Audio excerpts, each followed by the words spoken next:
सत्य आकळे, बोले प्रांजळे सत्य मधुर. प्रत्येकाच्या हृदयामध्ये काय चाललंय हे हनुमंतराया जाणत होते. का जाणत होते तर त्याचं कारण इथं सांगितलं गेलं. श्रीरामसेवा तपबळे. काय काय केलं हनुमंतरायाने?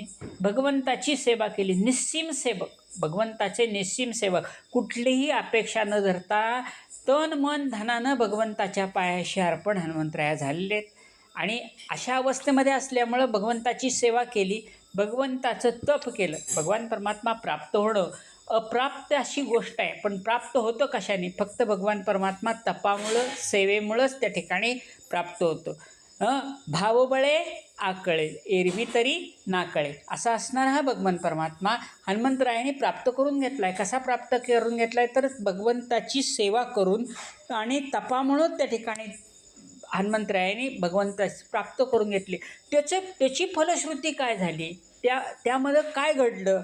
नाथराय सांगतात, सर्व हृदयी हनुमंत केळे. प्रत्येकाचं हृदय जाणून घेण्याची ताकद, प्रत्येकाच्या मनातला विचार काय आहे, कोण भगवत भक्त आहेत, कोण अभक्त आहेत, कोण नुसते दांभिक आहेत, कोण नुसतंच त्या ठिकाणी आपला बाजार मांडतंय, हे हनुमंतराया जाणत होते. लंकेमध्ये गेल्यानंतर प्रत्येकाच्या हृदयामध्ये हनुमंतरायांनी बघितलं आणि जे जे बाजार मांडतायत त्यांना हनुमंतरायांनी बाजूला काढलं. पण ज्यांनी भगवत भक्ती केली, मग तिथं बिभीषणासारखे असते, त्या बिभीषणांवरती त्या ठिकाणी हनुमंतरायांनी प्रेम केलं. प्रेम सायुज्यता त्या ठिकाणी केली गेलेली आहे. आणि म्हणून हनुमंतराय म्हणतात, सर्व हृदयी हनुमान केळे. कारण खेळया माझी हनुम्या शहाणा, बरोबर आहे की नाही? हा हनुमंतराया शहाणाच आहे तो त्या ठिकाणी. आणि म्हणून सांगितलं गेलं, सर्व हृदयी हनुमंत खेळे, तेने सत्य असत्य कळे. सत्य काय, असत्य काय, सत्याची बाजू काय, कोण खरं बोलतंय, कोण दांभिक आहे, कोण काय करतं, हे हनुमंतराया त्या ठिकाणी आकळत होतं, त्यांना कळत होतं. आणि म्हणून हनुमंतराय काय बोलतात? हनुमंतराया बोलतात, बोले प्रांजळे सत्यमधूर.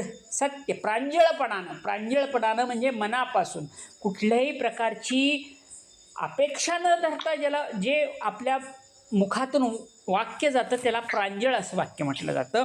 आणि म्हणून अशा ह्या प्रांजळपणानं सत्य बोलणं हे अत्यंत अवघड आहे. सत्य, पण हनुमंतराया सत्य बोलत आहेत, कारण हनुमंतरायांना कुणाचीच भीती त्या ठिकाणी नसते. सत्य बोलत असताना ते सत्य कसं बोलावं तर मधुर त्या ठिकाणी बोलावं. मधुरा वाणी असं म्हटलं गेलं आहे.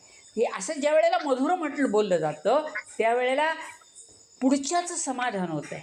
आणि तो जो आपला विषय मांडायचा तो मांडलेला विषय त्या ठिकाणी काय होतो तर पुढच्याला समजला जातो, त्याचं समाधान होतं. म्हणून हनुमंतराया त्या ठिकाणी प्रांजळपणानं सत्य मधुरवाणी बोलू लागले. कपी प्रधान जे बोलती, कपटी विभीषणाची स्थिती, त्याची मिथ्या हे वंदती, शुद्ध भावार्थी विभीषण. हो, सांगू लागले कपी प्रधान जे बोलती. काल बघितलं होतं आपण, काही कपी प्रधानांना म्हणजे असणाऱ्या वानरांच्या प्रधानाला विचारलं होतं तुमचं बिभीषणामती मत काय. त्यांची बुद्धीच तेवढी होती, किंवा त्यांचं भगवंतावरती दोन्ही बाजूने पहा, एकतर त्यांची बुद्धी कमी असेल, आपण तसंही म्हणू शकत नाही. तिथं माझ्या शब्दाला बोल लागेल का तर ते भगवंताचे भक्त आहेत, मग तिथं त्यांची बुद्धी कमी असणं शक्यताच नाही असतो. परंतु त्यांचं ज्ञान थोडंसं कमी असेल, किंवा भगवंतावरचं आगतिक प्रेम त्या ठिकाणी असेल. माझ्या रामाला काही होऊ नये, माझ्या रामाला त्या ठिकाणी काहीही होऊ नये, माझ्या लक्ष्मणाला काही होऊ नये, माझ्या सीतामातेला काही होऊ नये, असं त्या कपी असणाऱ्या किंवा वानरांच्या असणाऱ्या त्या प्रधानांना वाटत असेल. म्हणून ते प्रधान काय बोलले काल? ते बोलले की बिभीषण कपटी आहे, तो आला आहे. वास्तविक पाहता बिभीषण येताना कुठल्या मार्गाने आलं? आकाश मार्गाने येत होते. त्यांना माहिती होतं ही राक्षस मंडळी आकाश मार्गाने येत आहेत, किंवा कुठल्या दुसरं रूप धारण करून त्या ठिकाणी येत आहेत. आणि अशा रूपामध्ये जर हे जर आपल्या रामाचा घात करण्यासाठी येत असतील तर त्यांना संपवावं असं काही मंडळी त्या ठिकाणी काल बोलली. त्यावेळेला हनुमंतरायाने त्याच्यावरती आपलं प्रमाण दिलं. हनुमंतराया म्हणतात, कपी प्रधान जे बोलती कपटी बिभीषणाची स्थिती. ह्या बिभीषण कपटी असं त्यांनी त्या ठिकाणी सांगितलं. त्यांची मिथ्या वदंती, ते खोटं बोलत आहेत किंवा ते खरं मानू नका. त्याने आकळलं नाही बिभीषणाला, त्याने बिभीषणाची भावभक्ती बघितली नाही. आणि म्हणून बिभीषण कसा आहे तर शुद्ध भावार्थी. बिभीषणाचा भाव अत्यंतिक शुद्ध आहे. भगवंताची भक्ती, भगवंताचं प्रेम, भगवंताविषयी केलेली निस्सीम भक्ती ही बिभीषणाची अत्यंत सुंदर अशा प्रकारची आहे, शुद्ध आहे. शुद्धता, बावन कशी सोनं ज्याला म्हणावं तशी ही बिभीषणाची त्या ठिकाणी काय तर भक्ती भाव आहे. का शुद्ध भाव म्हटलं तर बिभीषणाला कुठलीही अपेक्षा त्या ठिकाणी नव्हती. वास्तविक पाहता अपेक्षारहित गेल्यानंतर भगवान परमात्मा किती देतात बघा. भगवान परमात्मा देणारच आहे. षडगुण ऐश्वर्य संपन्न भगवान परमात्म्याला म्हटलं जातं. यशस्वी अवदार्य भगवंतापाशी त्या ठिकाणी आहे. षडगुण ऐश्वर्य संपन्न असा भगवान परमात्मा त्या ठिकाणी. पण भगवंताकडे जात असताना अपेक्षारहित जा, जात असताना काहीतरी घेऊन जा. पत्रम पुष्पम फलम तोयम या माध्यमातून भगवंताकडे त्या ठिकाणी जा. अपेक्षारहित गेल्यानंतर भगवान परमात्मा ओतप्रत देतो, नवे नवे झोळी फाटूस्तवर त्या ठिकाणी देतो. बिभीषणाला दिले की नाही दिलं आपण पुढं पाहणार आहे. लंका जिंकायच्या आधी बिभीषणाला लंका दान भगवंताने केली. केवढं मोठं बिभीषणाचं भाग्य. पण इथं बिभीषण आला आहे तो शुद्ध भावानं आला आहे, कुठल्याही अपेक्षेनं त्या ठिकाणी आला नाही. हे हनुमंताने जाणलं. हनुमंत या सगळ्यांना सांगू लागले. विभीषणाची धर्मस्थिती, विभीषणाची अगाध कीर्ती, विभीषणाची भगवत भक्ती, शुद्ध भावार्थी विभीषण. दोन ओव्याला शेवट नाथरायाने या ठिकाणी काय केलं, शुद्ध भावार्थी बिभीषण. बिभीषणाचा भाव किती शुद्ध आहे याचं वर्णन नाथराय या ठिकाणी करतात. काय म्हणतात नाथराय, बिभीषणाची धर्मस्थिती. धर्म कोधर्म सर्वधर्माणां धर्मो अधिकतमो मतः. धर्माची मतं अधिक आहे, पण एकच धर्म आहे. कुठला धर्म आहे तर भगवंताला शरण जावे. म्हणून शरण जावे सर्व भावे देवासी. भगवंताला शरण जावं हाच धर्म त्या ठिकाणी आहे. आणि त्या धर्माची, बिभीषणाची धर्मस्थिती. धर्म म्हणजे तरी काय, जे मार्ग घालून दिलेले, मार्ग दावूनी गेले दयानिधी ते संत, त्याच मार्गाने आपण त्या ठिकाणी गेलं पाहिजे, याला धर्म म्हणावं. जे सांगितलंय, जे वडिलांनी सांगितलंय तेच त्या ठिकाणी पुढं पालन करावं, याला धर्म त्या ठिकाणी म्हणावं. अशी ही बिभीषणाची धर्मस्थिती आहे. नाथराय म्हणतात बिभीषणाची कीर्ती आघाद आहे. का व बिभीषणाची कीर्ती आघाद आहे? राक्षसांच्या मध्ये राहायचं, कडेला सगळेच. वास्तविक पाहता भगवत भक्ती करण्यासाठी वातावरण चांगलं असलं पाहिजे. आपण पहा, एखाद्या वेळेस गावामध्ये रामायण लावलं, रामायणाला कधीही न येणारा माणूस पण रोज संध्याकाळी जात असताना रामायण इकडं चालू व्हावं, रामायणाची स्तुती त्या ठिकाणी गात असावी. आणि तो रामायणाच्या कडेनं जात असताना 8 दिवस 10 दिवस 15 दिवस गेला आणि 15 दिवस जात गेल्यानंतर त्याला असं वाटतं अरे बाबा हे काय आहे हे बघावं म्हणून येऊन बसतो. मला काय सांगायचं आहे, वातावरण तसं त्या ठिकाणी असलं पाहिजे. त्या वातावरणाचा परिणाम त्या ठिकाणी होतो, तो रामायणात येऊन बसतो. मला सांगा, बिभीषणाच्या शेजारी राहणारी राक्षस मंडळी काय रामायण गात होती, काय अभंग गात होती, काय कीर्तन चालू होतं, काय प्रवचन चालू होतं, तरीसुद्धा म्हणून बिभीषणाची अगाध कीर्ती. म्हणून बिभीषणाची अगाध कीर्ती त्या ठिकाणी सांगितलेली. बिभीषणाची भगवत भक्ती. भगवत भक्ती बिभीषणाची कशी होती हो, अत्यंतिक अशा प्रकारची भगवत भक्ती. भगवंतावरती निस्सीम प्रेम. अनन्य निश्चयंतो माम ये जनापुरी उपासते तेषाभिनित्युक्तानां योगक्षेमं वहाम्यम. भगवान परमात्म्याने सांगितलं जे जे माझे भक्त आहेत असे भक्त आहेत, तशी अनन्य भक्ती बिभीषणाची त्या ठिकाणी होती. शुद्ध भावार्थी बिभीषण, राजा बिभीषण अशा भावामध्ये त्या ठिकाणी होते. हनुमंतराया वर्णन करू लागले. विभीषणा नाही कर्मा, विभीषणा नाही कर्मा, विभीषणी नाही धर्म, सत्यत्वे वचन हे माझे.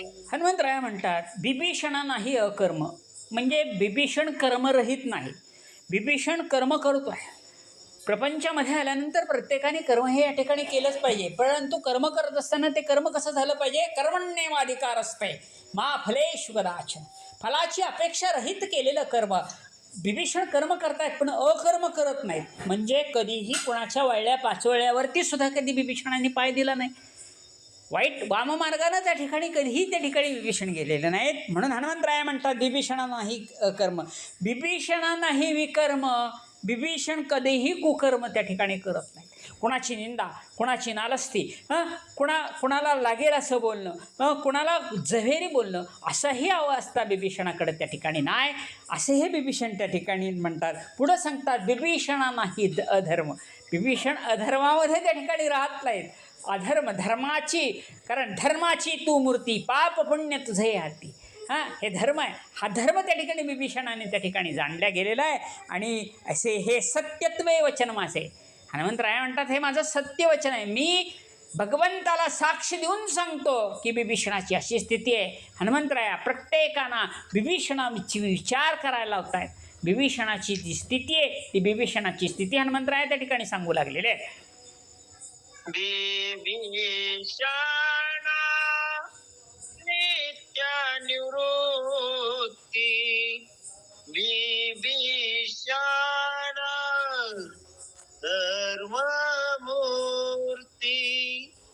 बिभीषणी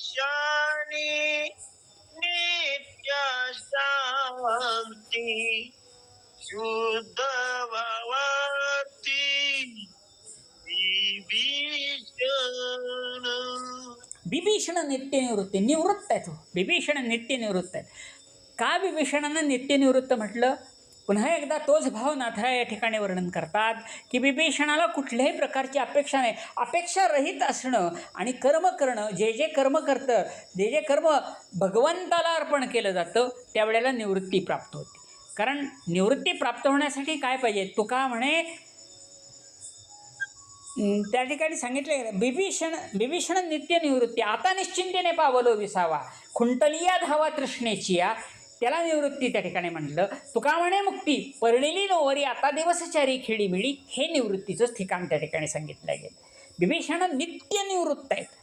जीवनामध्ये माणूस निवृत्त होतो पण क्षणिक त्या ठिकाणी निवृत्त होतो. काही वेळेला वैराग्य त्या ठिकाणी येतं. वैराग्य प्राप्त झाल्याशिवाय निवृत्ती प्राप्त होत नाही. आपण काही वेळेला वैराग्य प्राप्त होतं ते क्षणिक वैराग्य त्या ठिकाणी असतं, तेवढ्यापुरती निवृत्त होतं. पण बिभीषण कसं होतं? नित्य निवृत्त होतं. म्हणजे काम नाही झालो पाही रिकामा, या अवस्थेमध्ये बिभीषण त्या ठिकाणी होते. बिभीषण धर्माची मूर्ती होते ना, धर्माची तू मूर्ती. बिभीषणाला धर्माची मूर्ती म्हटलं का? म्हटलं त्याचे जे धर्माने घालून दिलेले पायंडे, जे धर्माने घालून दिलेले वाट आहे त्या वाटेनेच त्या ठिकाणी चालायचं. अधर्माकडं कधीही जायचं नाही, अधर्माकडं डुंकून सुद्धा बघायचं नाही, म्हणून बिभीषणाला धर्ममूर्ती म्हटलं. मग ह्या ज्या वेळेला अवस्था प्राप्त होतात त्यावेळेलाच काय प्राप्त होतं? बिभीषण नित्य शांती.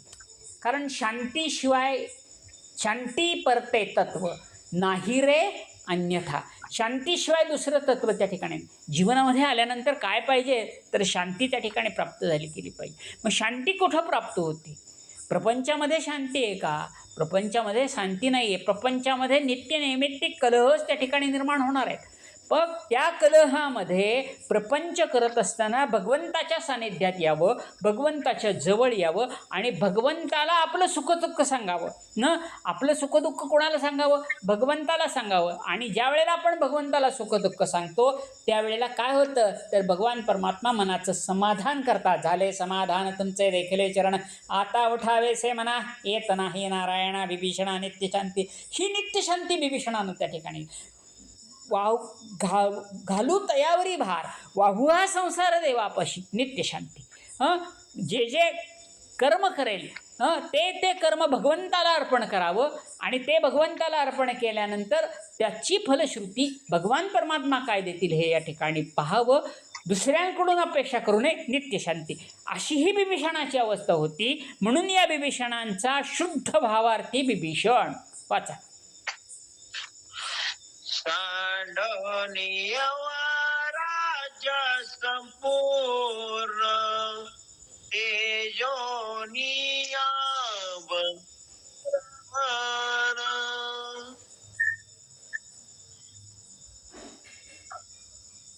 हवा 2 मिनिटं.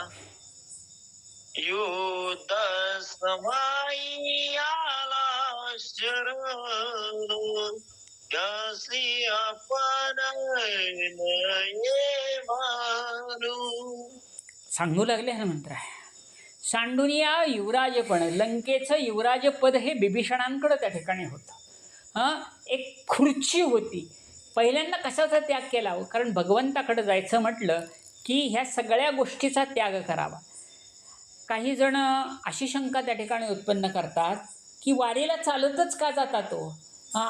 म्हणे पूर्वीच्या काळी सुविधा नसतील म्हणून वारीला चालत जात असतील.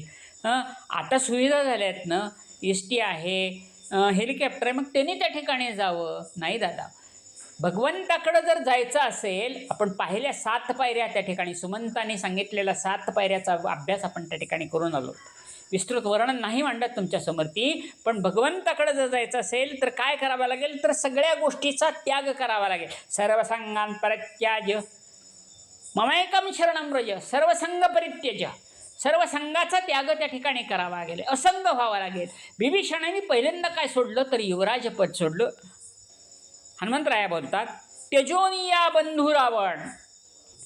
जो बंधू आत्तापर्यंत बिभीषणामध्ये, रावणामध्ये किंवा कुंभकर्णामध्ये, कुंभकर्ण ज्या वेळेला उठला असेल त्या वेळेला जाग आले, त्यावेळेला कधीही भांडण झालेलं नव्हतं असं म्हणतात. बरं का, मला माहिती नाही किंवा माझी अल्पबुद्धी असेल तरीसुद्धा माफ करा, पण मला काय भाव मांडायचा आहे? त्यजोनी बंधू रावण, भावाला सोडलं. युद्धसमयी आला शरण. वेळ कुठली आहे? युद्धाची वेळ आहे, निर्वाणीची वेळ आलेली. आता करो अथवा मरो अशी अवस्था या ठिकाणी झाली आहे. त्यावेळेला सुद्धा आपल्या भावाला सोडलं. कारण का? तर भाऊ वाममार्गाला चाललाय, त्याला सांगून सुद्धा तो त्या ठिकाणी ऐकत नाही. नाही सांगून ऐकल्यानंतर काय करावं लागतं? तुकाराम महाराजांना विचारा. सांगू का? हरी महाराज, श्री हरी महाराज सांगू का? नाही ऐकती बोला. इतकं जरी सांगितलं तरी सुद्धा त्यजोनी बंधू रावण ऐकत नाही होतो. त्यजोनी बंधू रावण म्हणून त्याचा त्याग केला युद्धसमयी. काही जण म्हणतील त्या ठिकाणी विभीषणाला की युद्धसमयी भावाला त्या ठिकाणी सोडून आला, परंतु रावणाने ऐकलं नाही म्हणून तो त्या ठिकाणी सोडून आला. हनुमंतराया सर्वांना म्हणतात, त्यासी आपण मारू नये. वाचा.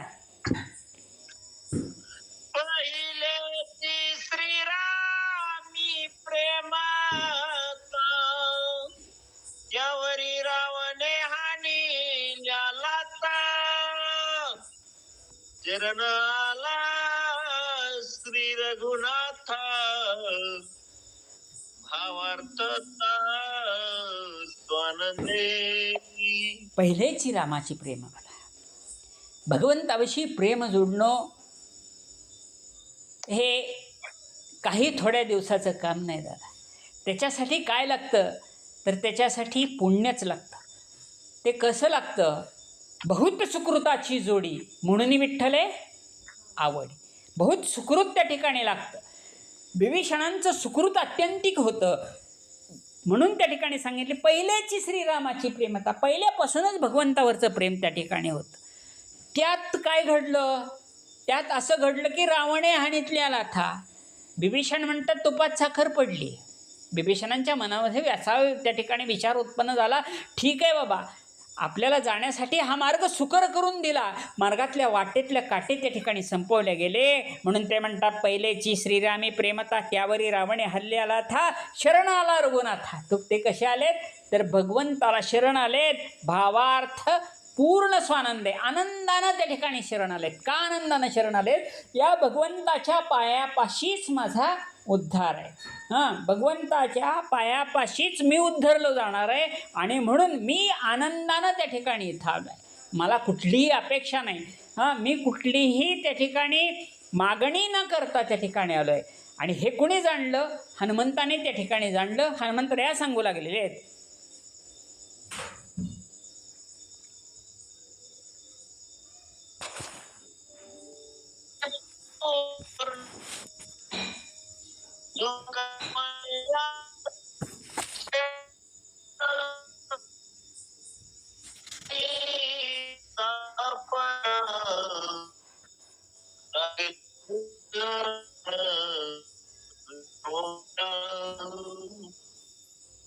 आवाज येईना महाराज तुमचा. आवाज आहे ना काय? हां परत घेऊ. हां परत ये. गावाची आता कपटी पूर्ण लोकांच्या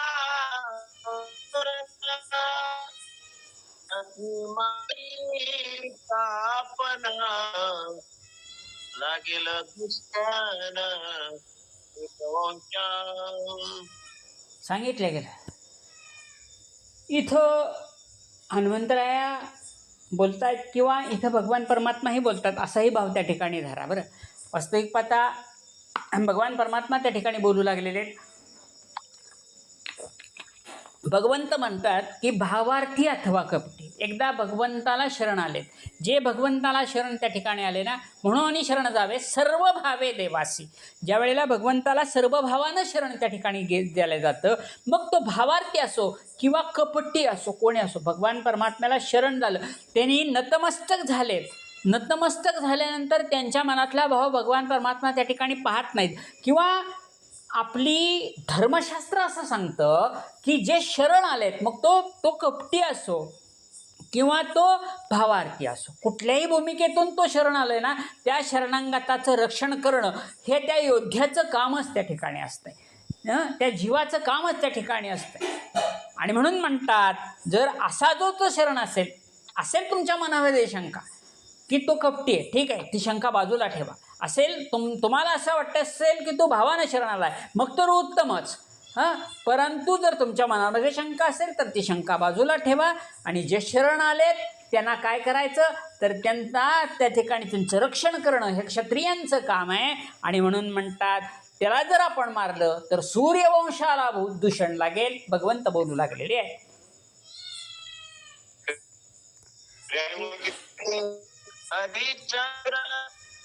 रामकृष्ण हरी. किती झाली? 31 झाली. 31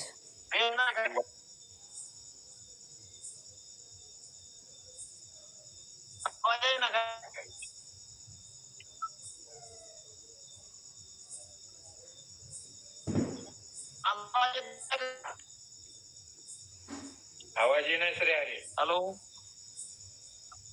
आवाज येणार. आवाज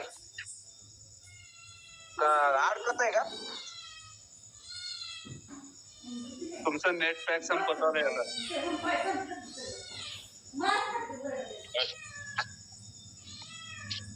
आवाज कसला घ्यायला? थांबा श्रीहरी. वाचू द्या. काय नाही अडचण. श्री गणेश पांडुरंग सेवा कोणाला तरी द्या महाराज. वंशीचे शोभती धर्मविंद अतिविरुद्ध ती लोकी. सेवा देत आहे का कोणाला? जगताप महाराज तुम्ही सांगा. जगताप महाराज 5 मिनिटं तुम्ही मुलीला वाचा लावले म्हणजे तुम्ही सांगा तिथल्या तिथं सुधरून निघतं. एखाद्या घर असल्यावर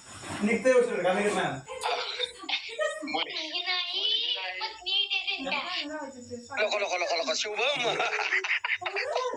बरं असू द्या, कोणी बी असू द्या कोणी बी सांगा जगताप महाराज तुम्ही. नवाशेर काय मी जेवण करायला जगताप महाराज